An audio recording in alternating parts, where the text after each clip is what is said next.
In a faraway land, in a world lost to the mystery and wonders of strange beings and magical creatures, came the dawn of evil, deception, and betrayal.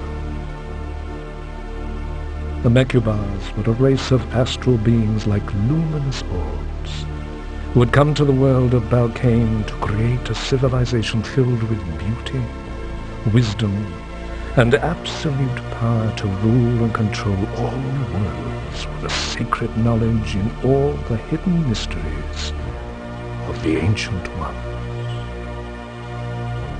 It was on this dark winter night that 4 conspirators were condemned to rule the destiny and eternal damnation of the people of Balkane.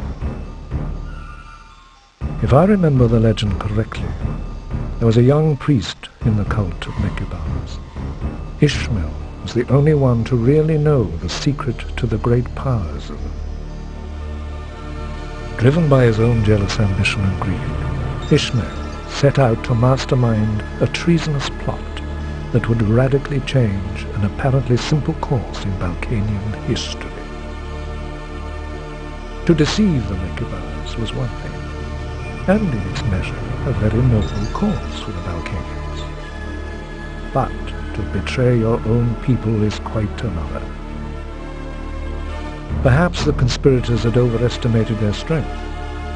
They had certainly underestimated the vigilance of the Mechubars. The consequences of their failure was critical, and the retribution of the Mechubars was cruel and harsh. The most fateful consequence was the unleashing of the violent anger of the Mechubars, causing severe cataclysms. The planet was torn apart into 4 separate lands, wherein each would reign the dominion of ice, mist, water, and fire. The 4 conspirators were sentenced to exile in the 4 different lands, where they would rule as beastly demigods to assure the eternal damnation and terror on the hopeless people of them. Ishmael was the only one to escape the wrath of the Mechubars. His whereabouts to this day are unknown. The adventure in which you are about to participate is the story of a young hero named Quickthorpe, who unknowingly sets out on a journey into a weird world, born out of the mind of one very sick man. It is a fable in one way, but in A Trick of the Tail, it's a strange trip through the lost world of Balkane.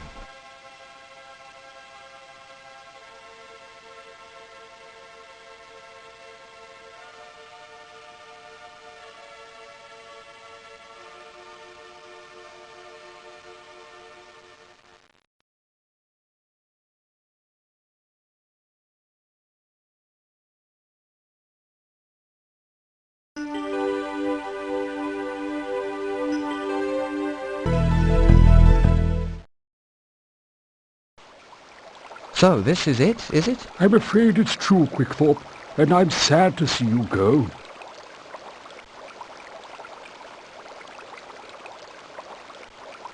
You don't think there's been some mistake, do you? I've been asking myself the same question, but the fact of the matter is that all the other village people are either too busy or just not interested. If you persevere and remember at all times to keep your mind pure and your heart true, I believe you will succeed. Sounds great, but what am I supposed to do? The village has chosen you, Quickthorpe, to go out to the far reaches of these cursed lands and seek out the 4 beasts who are guarding the lost jewels of Balkane. These jewels are the key to the future of our people. Once you have destroyed these beasts and recovered the jewels, our village will be free from their tyranny.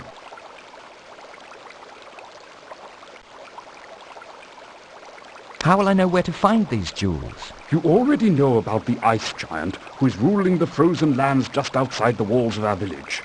We are pretty sure that he's got the emerald. Previous expeditions have reported there are probably only 3 other lands on Balkane. There is no doubt in my mind that the jewels are out there, 1 for each beast, and 1 beast in each land. But I don't know what these jewels look like. According to our village historian, there are 4 jewels. Each contains a special power which control the essential life forces of Vulcane. The emerald contains the power of fertility and spring. You should recognize it by its beautiful green color. The diamond, well, we all know what a diamond looks like.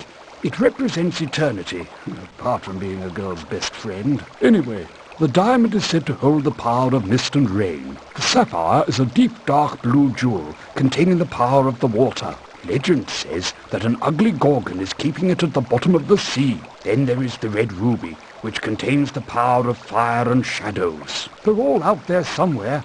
Now it's up to you to bring them back to me. Do you have any last words of advice? Everyone has given you their blessings. As for myself, the talisman I now give you is not only a good luck charm, it will also protect you from spirits and other evil entities during your quest. I've had enough of this chit-chat. I'm going now. Give 'em hell, Quickthorpe.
Tell me, sir, what are you doing here? I can tell from your smile that you're new to the forest's edge.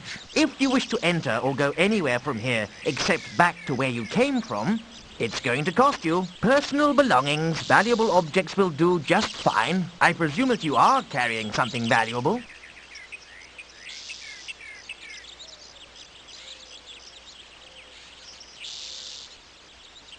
Neat duds. I mean, you are rather well dressed, sir. I can afford to be. Now let's see what you have that may be of interest to me.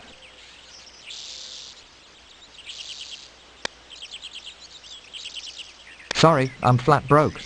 I'll come back some other time. By all means, as you wish. I am a man of leisure, and I have all the time you need. So here I am at the edge of the forest. Do I go in and face the dark unknown like a real man? Or do I skirt around like a sissy? Sometimes a question just answers itself.